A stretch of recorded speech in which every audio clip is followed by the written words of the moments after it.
ಗೊತ್ತು ಸರ್, ನನಗೆಲ್ಲ ಗೊತ್ತು. ಯಾಕೆ ಹೀಗೆ ಮೌನವಾಗಿದ್ದು ನನ್ನ ಕೊಲ್ತಾ ಇದ್ದೀರಾ? ನಾನು ತಪ್ಪು ಮಾಡಿದ್ದೀನಿ, ಕ್ಷಮೆ ಕೇಳೋಕ್ಕಾಗದೇ ಇರೋಷ್ಟು ತಪ್ಪು ಮಾಡಿದ್ದೀನಿ. ನನ್ನಿಂದ ನಿಮಗೆಲ್ಲ ನೋವಾಗಿದೆ. ನಾನು ತಾಳ್ಮೆ ಕಳ್ಕೊಂಡೆ, ಕೆಮ್ಮೆಲೆ ಸಾಹೇಬ್ರಿಗೆ ಬೈದೆ, ಈ ಸ್ಕೂಲ್ ಮರ್ಯಾದೆ ಹೋಗೋ ಹಾಗೆ ಮಾಡಿಬಿಟ್ಟೆ. ನಾನು ಈ ಸ್ಕೂಲಲ್ಲಿ ಕೆಲಸ ಮಾಡೋಕ್ಕೆ ಯೋಗ್ಯತೆ ಇಲ್ಲದೆ ಇರೋಳು. ಗೊತ್ತು ಸರ್, ಸಸ್ಪೆಂಡ್ ಮಾಡಿದ್ದೀರಾ ಅಂತ. ಕೊಡಿ ಸರ್ ಸಸ್ಪೆಂಡ್ ಲೆಟ್ರು, ತಗೊಂಡು ಹೋಗ್ತೀನಿ ಮನೆಗೆ. ಈ ಸ್ಕೂಲಿಗೆ ಬರ್ಬೇಕಾದ್ರೆ 100 ಕನಸುಗಳನ್ನ ಇಟ್ಕೊಂಡು ಬಂದೆ, ಅದನ್ನು ಹಾಗೆ ಇಟ್ಕೊಂಡು ಹೋಗ್ತೀನಿ. ಇವತ್ತಿಗೆ ಈ ಸ್ಕೂಲ್ಗೂ ನನಗೂ ಋಣ ಮುಗೀತು.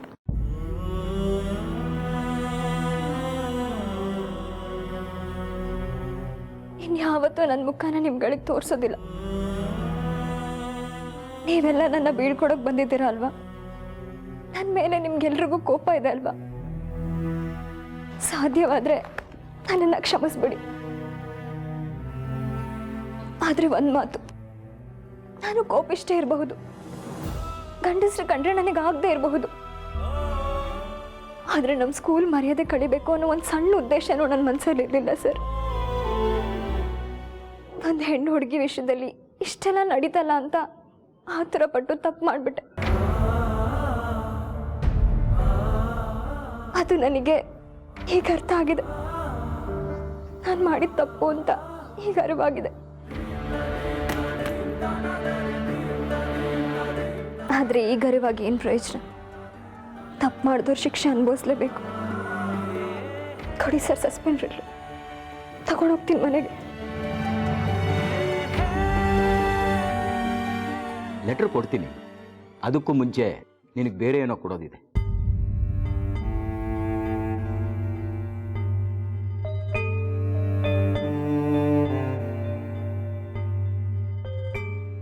ನಾನು ಸ್ಕೂಲಿಂದ ಹೊರಗೆ ಹೋಗ್ತಿರೋದಕ್ಕೆ ಸಿಹಿ ತಿನ್ಸ್ ಕಳಿಸ್ತಿದ್ದೀರಾ ಸರ್? ನಿಮ್ಮೆಲ್ರಿಗೂ ಖುಷಿಯಾಗಿದೆ ಅಂತ ಸ್ವೀಟ್ ಹಂಚ್ತಾ ಇದ್ದೀರಾ? ಇಷ್ಟೇ ಯಾಕೆ, ಇನ್ನೂ ಸ್ವಲ್ಪ ಆರ್ಡರ್ ಮಾಡಿ ಇಡೀ ಸ್ಕೂಲ್ಗೆ ಹಂಚ್ಬಿಡಿ, ಎಲ್ಲರೂ ಖುಷಿ ಪಡಲಿ. ಏನಮ್ಮ ಆಗ್ಲಿಂದ ಬಡಬಡ ಅಂತ ಮಾತಾಡ್ತಾನೆ ಇದೆಯಲ್ಲ, ಯಾಕಮ್ಮ ಅಳ್ತಾ ಇದೆಯಾ? ಅಳ್ದೆ ಸಂತೋಷ ಪಡ್ಬೇಕಾ ಸರಿ ವಿಷಯಕ್ಕೆ? ಖುಷಿಗೆ ಅಲ್ವೇನಮ್ಮ ಸ್ವೀಟ್ ಹಂಚೋದು?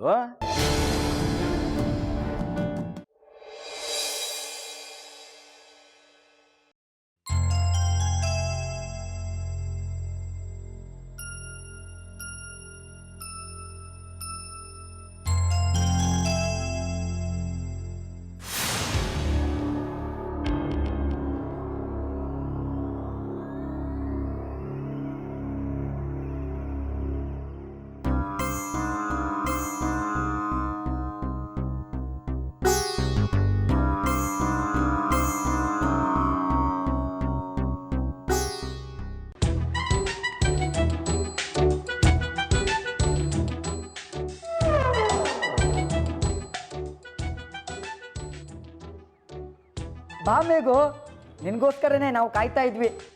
ಮಾವು ಹೇಳಿದ್ರು ನೀನು ದೇವಸ್ಥಾನಕ್ಕೆ ಹೋಗಿದ್ದೀಯಾ ಅಂತ. ನಮ್ಮಮ್ಮನ ನೀನು ನೋಡಿದ್ದೆ ಅಲ್ವಾ? ಇವು ನಮ್ಮ ಚಿಕ್ಕಮ್ಮ.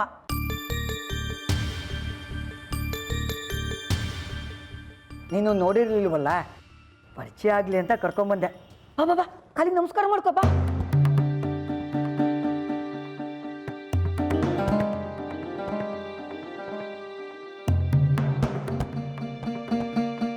ಬಾ ಅಮ್ಮ ಮೇಘನಾ, ಕೂತ್ಕೋ.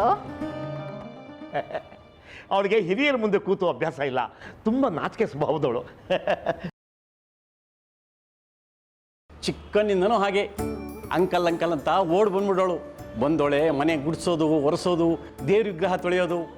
ಆವತ್ತೇ ಡಿಸೈಡ್ ಮಾಡಿಬಿಟ್ಟೆ ನಮ್ಮ ಪ್ರಕಾಶನಿಗೆ ಸರಿಯಾದ ಹುಡುಗಿ ಇವಳೆ ಅಂತ. ಹಿರಿಯರೇ ಅಂದರೆ ತುಂಬ ಭಯ ಭಕ್ತಿ ಅನಿಸುತ್ತೆ. ಹೆಣ್ಮಕ್ಳು ಹಾಗೇ ಇರಬೇಕು, ತಗ್ಗಿ ಬಗ್ಗಿ ನಡಿಬೇಕು. ಹೌದೌದು, ಹಾಗೆ ಬೆಳೆಸಿದ್ದೀನಿ. ಏನೇ ಅಶ್ವ ಉಪ್ಪಿಟ್ಟಿದೆ ತಿನ್ನೋದು? ಅಂತೂ ಕೆಲಸ ಪರ್ಮನೆಂಟ್ ಮಾಡಿಸ್ಕೊಂಡ್ಬಿಟ್ಟೆ ನೀನು. ಮುಂದಿನ ತಿಂಗಳಿಂದ ಎಷ್ಟಂತೆ ಸಂಬಳ? ನಾನು ಸರ್ವಿಸಲ್ಲೇ ಇದ್ದೋಳು. ಒಂದು ಪೈಸಾನು ಇಟ್ಕೊಳ್ಳದೆ ಎಲ್ಲ ಸಂಬಳ ತಂದು ನನ್ನ ಗಂಡನ ಕೈಯಲ್ಲಿ ಕೊಡ್ತಾ ಇದ್ದೆ. ನೀನು ಹಾಗೆ ಮಾಡು, ಆಗ ಸಂಸಾರ ಚೆನ್ನಾಗಿರತ್ತೆ. ಚಿಕ್ಕಮ್ಮ, ಈಗ ಈ ವಿಷಯ ಎಲ್ಲ ಬೇಕಾ? ನೀನು ಸುಮ್ಮನಿರೋ. ಮಾವ, ಮೇಘ್ನ ಬೇಗ ರೆಡಿ ಮಾಡಿಸಿ, ಬೇಗ ತಾಂಬೂಲನ ಬದಲಾಯಿಸಿ ಉಂಗ್ರನ ಎಕ್ಸ್ಚೇಂಜ್ ಮಾಡ್ಕೊಂಡ್ಬಿಟ್ರೆ ತಿಂಡಿ ತಿಂದು ಹಾಗೆ ಹೊರಟು ಬಿಡ್ತೀವಿ. ನಾಳೆ ಕೋಟೆ ರಾಮಶಾಸ್ತ್ರಿ ಜ್ಯೋತಿಷಿಗಳ ಹತ್ರ ನಾನು ನೀವು ಹೋಗಿ ಮದುವೆ ಡೇಟ್ನ ಫಿಕ್ಸ್ ಮಾಡಿಬಿಡೋಣ. ಆಮೇಲೆ ಪದ್ಧತಿ ಪ್ರಕಾರನೇ ಮದುವೆ ಮಾಡ್ಕೊಂಡ್ರಾಯ್ತು. ಮಾವ, ನಿಮ್ಮಿಂದ ನಾನು ಒಂದೇ ₹1 ವರದಕ್ಷಿಣೆ ನಿರೀಕ್ಷೆ ಮಾಡ್ತಿಲ್ಲ, ಗೊತ್ತಾ? ಅದು ನಮ್ಮ ಅಪ್ಪ ಅಮ್ಮನಿಗೂ ಒಪ್ಪಿಗೆ ಇದೆ. ಆದರೆ ನಿಮ್ಮ ಹತ್ರ ಒಂದು ವಿಷಯ ನಾನು ಹೇಳಲೇಬೇಕು ಮಾವ.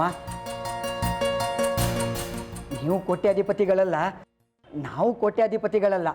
ನಮ್ಮಿಬ್ಬರು ಜೀವನ ಮಟ್ಟವನ್ನು ಯೋಚನೆ ಮಾಡಿ ನಾನು ಒಂದು ನಿರ್ಧಾರಕ್ಕೆ ಬಂದಿದ್ದೀನಿ ಮಾವ. ಅದೇನಪ್ಪ ನಿರ್ಧಾರ ಅಂದರೆ, ನಾವು ಮದುವೆನ ಯಾವುದಾದ್ರು ಚಿಕ್ಕ ಚೌಟ್ರಿಲೋ ಅಥವಾ ದೊಡ್ಡ ದೇವಸ್ಥಾನದಲ್ಲಿ ಇಟ್ಕೊಳ್ಳೋಣ. ಮದುವೆಗೆ ನೆಂಟರು ಸ್ನೇಹಿತರನ್ನು ಕರೆದ್ರೆ ಮಾತ್ರ ಸಾಕು. ಆದರೆ ನಾನು ಪ್ರೀಮಿಯಂ ಹೋಲ್ಡರ್ಸ್ನ ಮರಿಬಾರ್ದು, ಅವ್ರನ್ನ ಕರೀಲೇಬೇಕು. ಮದುವೆ ಖರ್ಚನ್ನ ಇಬ್ಬರು ಸಮವಾಗಿ ತುಂಬೋಣ.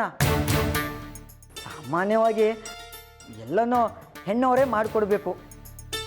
ಎಲ್ಲ ನಿಮ್ಮ ತಲೆ ಮೇಲೆ ಹಾಕೋದಕ್ಕೆ ನನಗೆ ಮನಸ್ಸು ಒಪ್ತಾ ಇಲ್ಲ. ಅದಕ್ಕೆ ನಿಮ್ಮ ಕಷ್ಟದಲ್ಲಿ ಅರ್ಧ ಪಾಲು ತಗೊಳ್ಳೋಣ ಅಂದ್ಕೊಂಡಿದ್ದೀನಿ. ನಾನು ಈ ಪ್ಲ್ಯಾನಿಗೆ ನೀವೇನಂತೀರಾ ಮಾವ?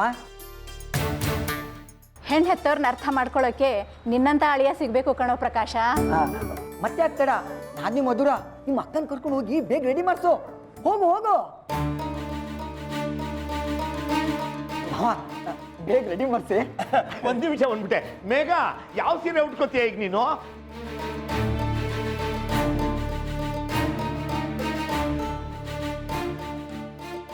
ನಮ್ಮ ತಾಯಿ ಸುಂದರಮ್ಮ ನಾಣೆ. ಅವ್ರನ್ನ ನಾನು ಬನ್ನಿ ಅಂತ ಕರೆದಿರಲಿಲ್ಲ ಕಣೆ. ಅವ್ರು ಬರೋದು ನನಗೆ ಗೊತ್ತಿರಲಿಲ್ಲ. ಇದ್ದಕ್ಕಿದ್ದ ಹಾಗೆ ಬಂದ್ಬಿಟ್ಟಿದ್ದಾರೆ. ಸುಳ್ಳು ಹೇಳ್ಬೇಡ ನೀನು. ಇದ್ದಕ್ಕಿದ್ದಾಗೆ ಬಂದವ್ರನ್ನ ಚಾಪೆ ಹಾಸಿ ಕೂರಿಸ್ತಾರ. ಮನೆಗೆ ಬಂದವ್ರನ್ನ ಕತ್ತಿಡ್ದು ಹೊರಗೆ ದಬ್ಬಕ್ಕಾಗುತ್ತೇನೆ? ಕತ್ ಹಿಡ್ದು ಹೊರಗೆ ದಬ್ಬದ್ ಬೇಕಿರ್ಲಿಲ್ಲ. ಸುಮ್ಮನೆ ಹೇಳ್ಬೋದಿತ್ತು ತಾನೆ ಹೋಗಿ ಅಂತ. ಹೆಣ್ಣು ಹೆತ್ತವ್ರು ನಾವು ಗಂಡನ ಕಡೆಯವ್ರು ಬಂದಾಗ ಕೂರಿಸಿ ಮಾತನಾಡ್ಸೋದು ಸಂಸ್ಕೃತಿ. ಸಂಸ್ಕೃತಿ ಏನಂತ ನನಗೆ ಹೇಳ್ಕೊಡಕ್ ಬರ್ಬೇಡ ನೀನು. ಈಗ ನಾವು ಜಗಳಾಡೋದ್ರಲ್ಲಿ ಯಾವ ಅರ್ಥನೂ ಇಲ್ಲ. ಇವತ್ತು ಬೇಡ, ಇನ್ನೊಂದಿನ ಇಟ್ಕೊಳ್ಳಿ ಅಂತ ಹೋಗಿ ಹೇಳಪ್ಪ. ಇನ್ನೊಂದು ದಿನ ಯಾಕೆ? ನನಗೆ ಪ್ರಕಾಶನೇ ಬೇಡ. ಅಯ್ಯೋ, ಈಗ ಬೇಡ ಅಂದ್ರೆ ಮೊದಲೇ ನನಗೆ ಯಾಕೆ ಹೇಳಲಿಲ್ಲ ಅಂತ ನನ್ನ ಹೇಳ್ಕೋತಾರೆ. ಏನು ಉತ್ತರ ಕೊಡ್ಲಿ ನಾನು? ನಾನು ನಿನಗೆ ಅವಾಗಿಂದ ಹೇಳ್ಕೊಂಡ್ ಬಂದಿದ್ದೇನು, ನನಗೆ ಮದ್ವೆ ಬೇಡ, ಪ್ರಕಾಶ ಬೇಡ ಅಂತ. ನೀನ್ ಕಿವಿಗೆ ಹಾಕೊಂಡಿಲ್ಲ. ಈಗ ಲಾಭಲ ಬಂದ್ರೆ ನಾನೇನ್ ಮಾಡ್ಲಿ? ಮೊದಲೇ ಅವ್ರಿಗೆ ಮಾತು ಕೊಟ್ಬಿಟ್ಟಿದ್ದೆ ಕಣೆ. ಯಾರನ್ನ ಕೇಳ್ಕೊಟ್ಟೆ? ಈಗ ನಾವು ಪಂಚಾಯತಿ ಮಾಡೋದ್ರಲ್ಲಿ ಯಾವ ಅರ್ಥನೂ ಇಲ್ಲ. ಮೊದಲು ಹೋಗಿ ಅವನ ಸಾಕಪ್ಪ. ಹೇಗೆ ಸಾಕಾಕೋದು? ನಿಮ್ಮ ಅಕ್ಕನಿಗೆ ತಿಂಗಳು ಕೊನೆ ಅಂತ ಹೇಳಿದ್ರು ಮುಂದಿನ ದಿನಾಂಕ ಹೇಳಿ ಅಂತ ಹೇಳ್ತಾರೆ. ಸೋಮವಾರ ಬನ್ನಿ ಅಂತ ಹೇಳ್ಬಿಡ್ಲಾ? ಅಪ್ಪ, ನೀವುಗಳು ಆಡ್ಕೊಂಡಿರೋ ಮಾತುಕತೆ ನನ್ನ ಮತ್ತೆ ತರಬೇಡ ನೀನು. ಕಲ್ಲಿಗೆ ಮಾತಾಡೆ. ದಯವಿಟ್ಟು ಅಪ್ಪ, ನೀನ್ ಮಾಡ್ಕೊಂಡು ಬಂದಿರೋ ಎಡ್ವಟ್ಟಲ್ಲಿ ನನ್ನನ್ನು ಸಿಕ್ಕಾಕ್ಸ್ಬೇಡ. ನಡಿಯಪ್ಪ, ಹೋಗಿ ಮೊದಲು ಅವ್ರಿಗೆ ಹೇಳು ಅಕ್ಕಂಗೆ ಇಷ್ಟ ಇಲ್ಲ ಅಂತ. ಇಷ್ಟೇನಾ? ಮುಗಿತಾ? ಬಾ ನಡಿ.